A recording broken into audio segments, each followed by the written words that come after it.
December 1989. Romania was a nation on the brink. The streets were filled with whispers of revolution, and fear lurked in every shadow.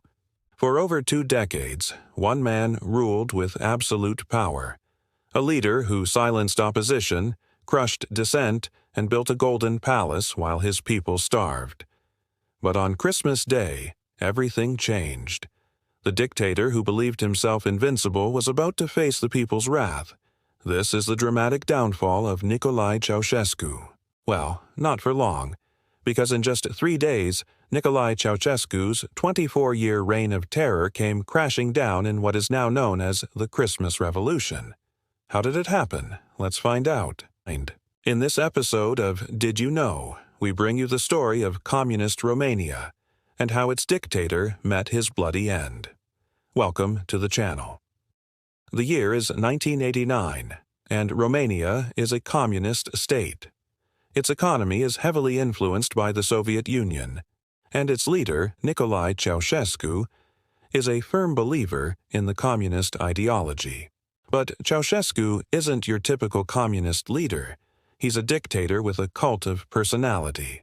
While officially atheist, he declared himself the country's great leader, a father figure who has the nation's best interests at heart. But behind the scenes, Ceaușescu was a ruthless leader who ruled with an iron fist. He had thousands of his opponents imprisoned or executed and kept the population under constant surveillance. But despite the oppression, the people of Romania were not happy. The country's economy was in sharp decline, and people were becoming increasingly disillusioned with communism. In 1989, the situation began to change. The Berlin Wall had fallen, and communism was on the decline in Eastern Europe. People in Romania began to protest against the government and demand change. But Ceaușescu was not willing to give up power. He ordered the army to crack down on the protests, and many people were killed. This led to a nationwide revolt.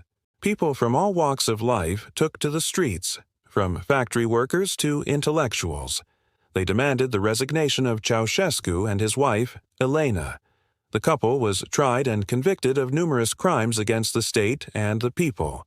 And on Christmas Day, 1989, they were executed by firing squad. How did the Soviets react to this? Not in the way you'd think. Despite being staunch communists, the Soviet leaders had grown tired of Ceaușescu's antics and his increasingly anti-Soviet rhetoric. In fact, they had been encouraging the reforms that led to the overthrow of the dictator. The fall of Ceaușescu was part of a wider movement to reform communism in Eastern Europe. In Poland, Hungary, and East Germany, communist governments were being replaced by democratic ones. This was made possible by the policy of glasnost, or openness, introduced by Soviet leader Mikhail Gorbachev.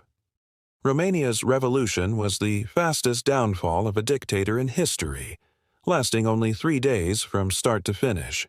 It also marked the end of communism in Romania and the beginning of a new era for the country. Never forget, power belongs to the people. Did you know that? Tell us in the comments below. Did you find this interesting?